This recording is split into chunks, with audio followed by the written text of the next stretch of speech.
அனைவருக்கும் வணக்கம். நீங்க இப்ப பார்த்து கொண்டிருப்பது கலியுக வேதம் மூளை எனும் தலைமைச் சுரபி என்ற நூலை அடிப்படையாக கொண்டு உருவாக்கப்பட்ட ஒரு தொடர். இந்த தொடரை முதல் முறையாக பார்க்குறீங்கன்னா ஒரு சின்ன அறிமுகம்.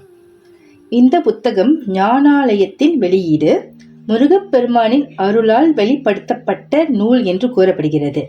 மனித மூளை, பிரபஞ்சம், இறை உண்மை ஆகியவற்றுக்கு இடையே இருக்கும் தொடர்புகளை அறிவியல் கோணத்திலும் ஆன்மீகம் மற்றும் மெஞ்ஞான விளக்கத்துடன் விரிவாக விளக்கப்பட்ட ஒரு பொக்கிஷமான நூல்தான் இது. மொத்தம் இந்த புத்தகத்துல 5 பகுதிகள், 48 அத்தியாயங்கள் இருக்கின்றன. இப்போது நாம முதல் பகுதியின் 12வது அத்தியாயத்துல இருக்கிறோம். இன்னும் ஒரு அத்தியாயத்துடன் முதல் பகுதியான ஆக்கம் நிறைவடைய போகிறது. இந்த தொடரை இப்போதான் பார்க்க ஆரம்பிச்சிருக்கீங்கன்னா இதற்கு முன் வந்த அத்தியாயங்களையும் ஒரு முறை பார்த்து விட்டு வந்தால் இந்த அத்தியாயத்தை இன்னும் தெளிவாக புரிந்து கொள்ள முடியும். அதற்கான பிளேலிஸ்ட்டை கீழே டிஸ்கிரிப்ஷன்ல கொடுத்துருக்கேன். அதே நேரத்துல ஆரம்பத்திலிருந்து இந்த தொடரை தொடர்ந்து பார்த்து உங்கள் கருத்துக்களையும் ஆதரவையும் கொடுத்து வரும் அனைவருக்கும் என் மனமார்ந்த நன்றிகள். சரி, கடந்த அத்தியாயத்துல நாம என்ன பார்த்தோம்? மனிதர்கள் ஏன் ஒவ்வொருவரும் ஒவ்வொரு விதமாக இருக்கிறார்கள்? அணுக்களின் அமைப்பு, உயிர் துகள்களின் உராய்தல்ல, அமில கழிவுகள், துணை அணுக்கள் மற்றும் அமிர்தம் எப்படி உருவாகிறது, இப்படி பல முக்கியமான விஷயங்களை இந்த சீரீஸ்ல பார்த்தோம். இப்ப இந்த அத்தியாயத்துல அதைவிட இன்னும் சுவாரஸ்யமான ஒரு விஷயத்தை தான் பார்க்க போகிறோம். ஆம், அமிர்தம் எப்படி குருதியாக மாறுகிறது, அமிர்தம் எந்த நிலையில் உருவாகிறது, அது எப்போது குருதியாக அதாவது பிளட்டா மாற ஆரம்பிக்கிறது, அமிர்தத்தின் தன்மைகள் என்ன, இந்த எல்லா கேள்விகளுக்கும் இந்த நூல் என்ன விளக்கம் சொல்ல போகிறது என்பதை இந்த அத்தியாயத்துல பார்க்கலாம். வாங்க வீடியோவுக்குள் போகலாம். Welcome to Sengottu Velan with Anu. மூளையோட ஆக்கம் என்பது துணை அணுக்களின் பெருக்கத்தின் மூலம்தான் நிகழ்கிறது. அதாவது through the multiplications of electrons. அதன் மூலியமா தான் இந்த மூளையோட ஆக்கம் என்பது நடைபெறுகிறது. உயிர் துகள்களோட உராய்தல் மூலம்தான் அணுக்கள் உருவாகுது. உருவாகும் இந்த அணுக்கள் ஒன்றோடு ஒன்று மீண்டும் உராய்ந்து பலவாக பெருகிடும் ஆற்றல் தன்னுள் கொண்டிருக்கிறது. ஏற்கனவே பார்த்தது தான். ஸோ உயிர் துகள்கள் ஒன்றோடு ஒன்று உராயிறப்ப அணுக்கள் வருது. அந்த அணுக்கள் மீண்டும் ஒன்றோடு ஒன்று உராய்ந்து பலவாக பெருகிடும். அதை தான் இங்கே சொல்லியிருக்காங்க. ஒரு சிசு உருவாகும் தருணம் முதல்ல இந்த அணுக்கள் உற்பத்தி ஆகுமாம். அதற்கு முன்பு தோன்றும் இந்த அமில கழிவும் அதன் பின்பு தோன்றும் இந்த அமிர்தமும் ஒரு தொடர் செயலாய் தொடர்ந்து நடைபெறுகிறது. மூளை துணை அணுக்களை சார்ந்து தான் இருக்கும். ஆனாலும் துணை அணுக்குள்ள அந்த புதைந்திருக்கும் அந்த குருதியின் அணுக்களே இயக்கத்தின் எரிபொருளாக அமைகிறது. குருதியின் அணுக்கள் இங்கு குறிப்பிடப்படுறது இந்த பிளட் செல்ஸ். இதுதான் இயக்கத்தோட எரிபொருள்னா அது ஃபியூல் மாதிரி இயக்கத்திற்கு அதுதான் துணை புரியுதுன்னு சொல்லியிருக்காங்க. அமில கழிவுகள் எப்படி நரம்பிழைகளாக உருவாகின்றதோ அதே போலதான் இந்த குருதியும் உருவாகுமா. அதாவது நம்ம ஏற்கனவே பார்த்தபடி 3 முக்கிய நரம்புகள் இருக்குதல்லவா, கபநாடி, வாயு நாடி, பித்த நாடி. கபநாடி இந்த மேக்னெட்டிக் வேவ் அதாவது காந்த அலைகளை கடத்தி செல்லும். இதை தான் துத்தநாகம்னு குறிப்பிடப்படும் ஒரு வகையான அமில நச்சுக்கழிவு. வாயு நாடி ஹீட் எனர்ஜியை டிரான்ஸ்மிட் பண்ணும். அதாவது வெப்ப சக்தியை கடத்தும். இதை தான் துத்தம் என்று சொல்லப்படும் அமில கழிவு. பித்த நாடி என்று சொல்லப்படுவது இந்த நாடி குருதியை கடத்தி செல்லும். இதுதான் துட்பு என்று சொல்லப்படும் ஒரு வகை அமில கழிவு.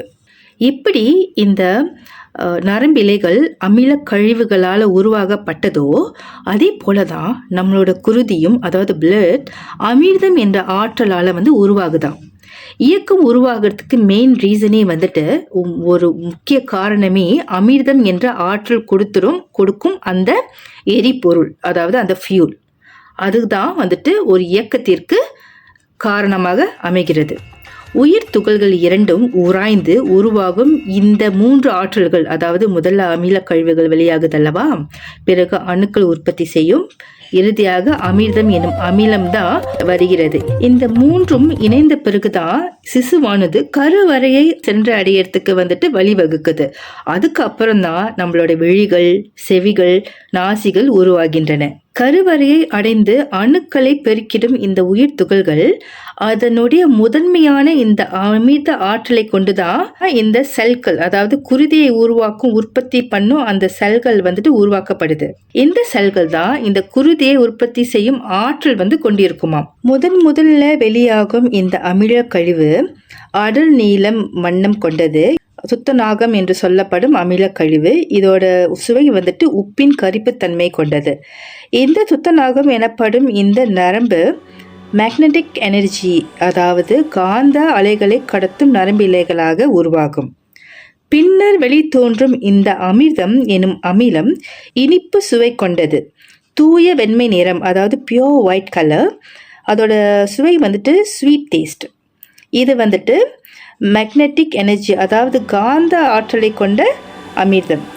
எப்பொழுது ஒரு மனிதன் தனது உயிர் சுரக்கின்ற மிக உயரிய உணவான இந்த அமிர்தத்தை சுவைத்துவிட முடிகிறதோ அத்தருணம் முதல் இறை நிலையை அவன் அடைகிறான்.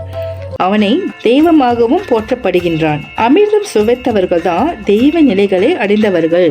அப்படி இந்த அமிர்தத்தை சுவைத்தவர்கள் தெய்வ நிலையை அடைந்தாலும் தான் பெற்ற அந்த அமிர்த ஆற்றலை மற்ற ஆன்மாக்களுக்கு, அதாவது மற்றவர்களுக்கு பகிர்ந்து கொடுப்பவர்கள் தான் மிக உயரிய நிலையை அடைகிறார்கள்னு சொல்லியிருக்காங்க. இந்த வகையில இந்த புத்தகத்துல அந்த மாரி நிலையை அடையிறவங்க ஈசனுக்கு, அதாவது இறைவனுக்கு நிகரானவர்கள்னு குறிப்பிட்டிருக்காங்க. இந்த புத்தகத்துல அகத்திய மகாரிஷி ஒருவரே ஈசனுக்கு நிகரானவர் என்று குறிப்பிட்டிருக்காங்க. அவர் அமிர்தத்தை சுவைத்தவர். உயர் தெய்வங்கள் அளித்திடும் அமிர்தத்தினையும் எளிதில் ஏற்கும் ஆற்றல் அவருக்கு இருக்கு. அந்த அமிர்தத்தை மானுட சிரசினில் உள்ள அணுக்களுக்கு பகிர்ந்தளிக்கும் ஆற்றலும் பெற்றவர். அதனால்தான் அவரை ஈசனுக்கு நிகரானவர் என்று போற்றுகிறார்கள். அமிர்தம் என்று சொல்லப்படுற இந்த அமிலம் மிக உயரிய எரிபொருள். இதுல ஒரு விஷயத்த மிக அழகா சொல்லியிருக்காங்க. அது என்னன்னா, ஒரு தாய் சிசுவினை ஈன்றவுடன் தாயின் குருதி எப்படி அமிர்த ஆற்றலாய் உருமாறி உணவாக சிசுவிற்கு அளிக்கப்படுவதற்கு இந்த குருதியினை உருவாக்கும் ஆற்றல் கொண்ட இந்த அணுக்களே சொல்லியிருக்காங்க. எப்படி ஒரு தாய் சிசுவை ஈன்றவுடன் அவன் தாயோட குருதி பாலாக உருமாறி அந்த பால் சிசுவிற்கு உணவாக மாறுதல்லவா, இதுக்கு முக்கிய காரணமே இந்த அணுக்கள், அதாவது இந்த குருதியை படிக்கும் இந்த செல்கள் தான். ஏன்னா இந்த செல்கள் அதாவது இந்த அணுக்கள் அமிர்த ஆற்றலால உருவாக்கப்பட்டது. அதனால்தான் இதுல இந்த செல்களால மிக அரிய செயல்களை செய்ய முடிகிறது. இந்த ஆன்ம துகள்கள் இணைந்து உராய்ந்து உடலை படைக்கும் தருவாயில 5 முறை அமிர்தம் சுரக்கப்படுகிறது. முதன் முறை அமிர்தம் சுரந்த பிறகுதான் கருவறையை அந்த சிசு அடைந்து வளர துவங்கும். பிறகு துணை அணுக்கள் உற்பத்தி ஆகும். இறுதியில் தான் இந்த அமிர்தம் எனும் அமிலம் சுரக்கும். இந்த அமிர்தம் தான் பிறகு அணுக்களாக உருமாறி குருதியினை படைக்குதாம். இந்த படத்தை ஒரு தடவை முழுசா பாருங்க. இது சாதாரண கெமிக்கல் ப்ராசஸ் இல்ல. இந்த புத்தகத்துல சொல்லப்பட்டிருக்கும் அமிர்தம் உருவாகும் ஆன்மீக அறிவியல் விளக்கம். இந்த ப்ராசஸ் ஏற்கனவே அத்தியாயம் 8ல நம்ம பார்த்திருக்கோம். ஆனா இதுல இன்னும் கொஞ்சம் டீட்டெயிலா அமிர்தம் எப்படி தோன்றுதுன்னு சொல்லியிருக்காங்க. அததான் நம்ம பார்க்க போறோம். முதல்ல இந்த உயிர் துகள்கள் ஆகிய இந்த பாதரச துகள்கள் உராய்ந்து நச்சுக்களை வெளியேற்றிடும். பிறகு துணை அணுக்களை உற்பத்தி செய்யும். துணை அணுக்கள்னு இங்க சொல்லப்படுறது எலக்ட்ரான்ஸ் உற்பத்தி செய்யும். பிறகு அதோட வெப்ப ஆற்றல் முழுமையாக வெளியேறியவுடன் அங்கே ஒரு வெற்றிடம் தோன்றுமா. அந்த வெற்றிடம் எப்படி தோன்றும்னா, அதை சுற்றி இந்த 2 பாதரச துகள்களை சுற்றி குமிழி போல ஒரு அமைப்பு, அதாவது பபிள்ஸ் போல ஒரு அமைப்பு இந்த பாதரச துகள்களை சூழ்ந்து காணப்படுமா. சோ இந்த பாதரச துகள்களோட ஆற்றல்கள் வந்துட்டு, அதாவது மிஞ்சி இருக்கிற இதர மூலக்கூறுகள் ஆகிய வாயு மூலக்கூறு, நீர் மூலக்கூறு, நில மூலக்கூறு வெளியேற வேண்டும் என்றால் அந்த வெற்றிடம் கரைந்து வெளியேற வேண்டும். சோ இந்த பாதரச துகள்கள் இரண்டும் அதனுடைய ஆற்றல் பரிமாற்றத்தின் மூலம் குமிழிகளை உடைத்து வெற்றிடத்தை வெளியேற்றுதாம். அவை ஒன்றோடு ஒன்று மோதி அதன் மேலே சூழ்ந்திருக்கிற இந்த பபிள்ஸ உடைத்திடுமா. இது இத உடைக்கிறப்ப அந்த வெற்றிடத்துல நிறைந்திருக்கும் அந்த வெட்ட வெளி ஆற்றல் எனும் நிர்மலமான ஆற்றல் வெளியேறுமா.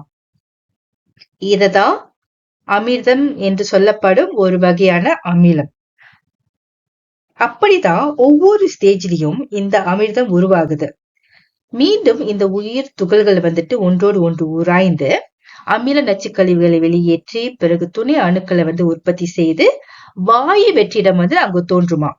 வாயு வெற்றிடம் பிறகு உடைந்து அமிர்தமாய் வெளியேறும். அதே போலதான் ஒவ்வொரு ஸ்டேஜ்லயும், அதாவது வாயு மூலக்கூறு, நீர்ம மூலக்கூறு, நில மூலக்கூறு, இந்த மாதிரி இந்த 3 மூலக்கூறுகளும் இப்படிதான் தத்தம் அமிர்தத்தை வெளியேற்றிடும்.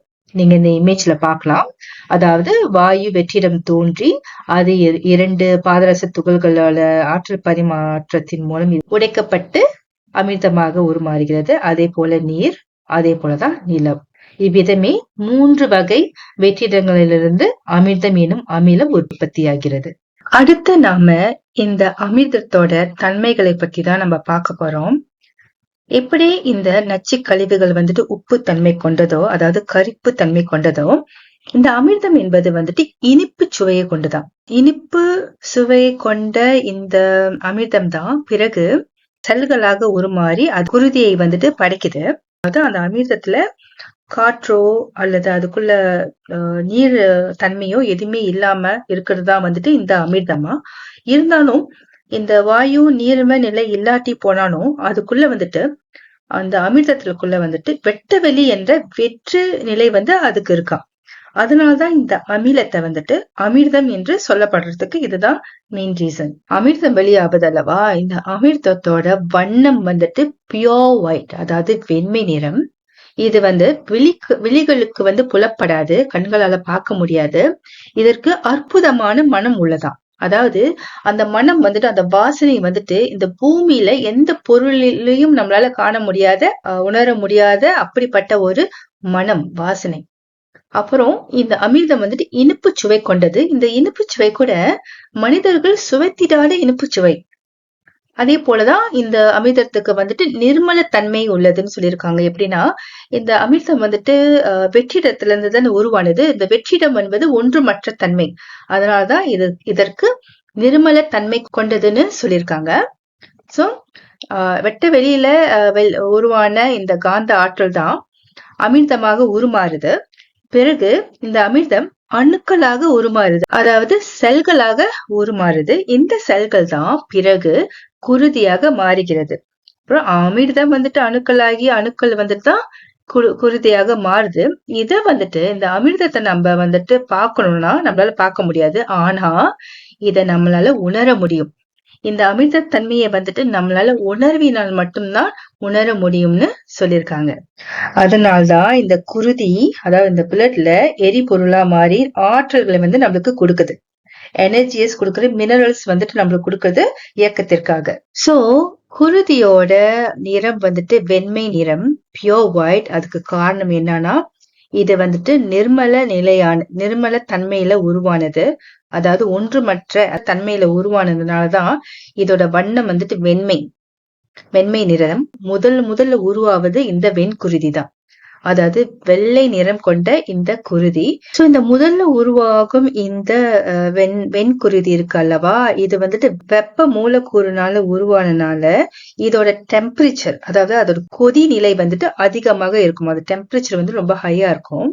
உடல்ல உள்ள உறுப்புகள், அதாவது சிசுவோட உடல் உறுப்புகள் உருவாவதுக்கு முன்னுக்கே இந்த வெண்குருதி முதல்ல அந்த சிசுக்கு உருவாகுமா. சிசுவோட உடம்புல முதல்ல வர்றது இந்த வெண்குருதி தான்.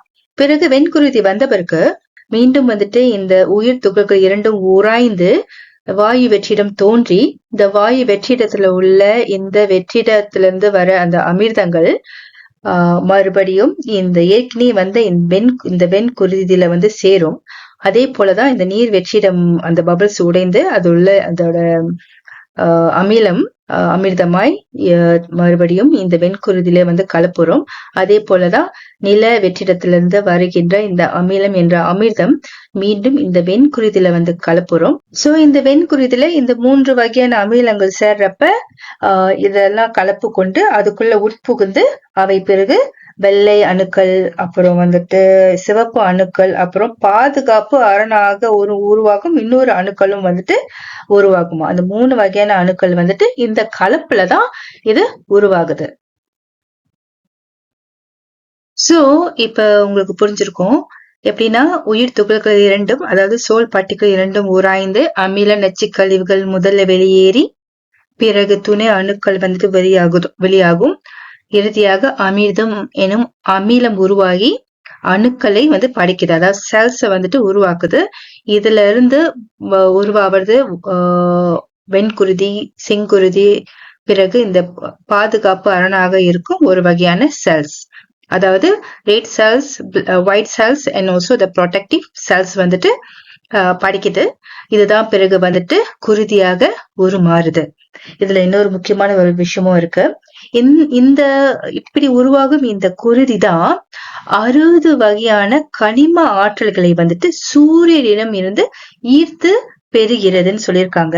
இந்த 60 வகை கனிம ஆற்றல்கள் என்று சொல்லப்படுவது என்னன்னா 60 வகையான மினரல்ஸ் அந்த குருதி தான் வந்துட்டு சூரியனிடம் இருந்து அது ஈற்று பெறுகிறதாம்.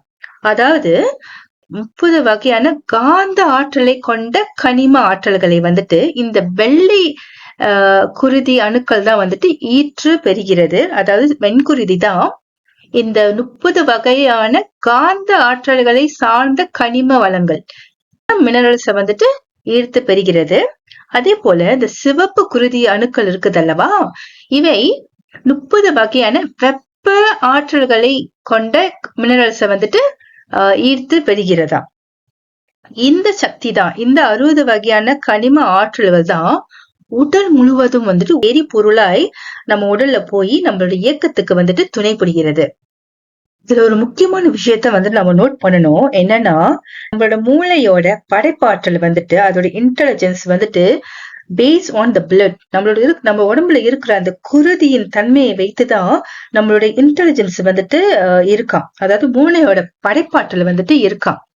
ஏன்னா அதுக்கு காரணம் என்னன்னா அந்த குருதியில, அதாவது நம்ம பிளட்ல இருக்கும் அந்த ஃபியூல், அந்த எரிபொருள், அந்த மினரல்ஸ், இந்த மினரல்ஸ் தான் வந்துட்டு எரிபொருளாக மாறி அது ஃபங்க்ஷன் பண்ணுது. சோ பிளட் வந்துட்டு வெரி இம்பார்ட்டன்ட். இந்த பிளட் தான் இறுதியில வந்துட்டு நாம ஒரு மனிதரா பிறந்த நாம உயர்ந்த ஆன்மீக நிலையை அடையறதுக்கும் மிக முக்கிய காரணம் வந்துட்டு இந்த பிளட் தான். அதுக்கு காரணம் என்னன்னா இந்த அமிர்த ஆற்றல் தான். அமிர்தத்துல இருந்து தான் குருதி வந்துச்சு. அதே ஒரு மனிதனால அந்த குருதியை வந்துட்டு மீண்டும் அமிர்தமாக மாற்ற முடியும் என்றால் அந்த மனிதன் ஒளியுடல் அடைய முடியும். மூளையோட படைப்பாற்றலை உருவாக்குவது வந்துட்டு இந்த குருதி. மனிதன் வந்துட்டு ஆன்மீக பரிமாணத்துல உயர்ந்த நிலையை அடையும் போது அந்த குருதி வந்துட்டு மீண்டும் அமிர்தமாக உருமாறுது. அந்த அமிர்தத்தை முழுமையாக ஏற்கொள்ளும் அந்த உடல் மெல்ல மெல்ல ஒளியுடலாய், அதாவது லைட் பாடியா மாற்றமடைகிறது.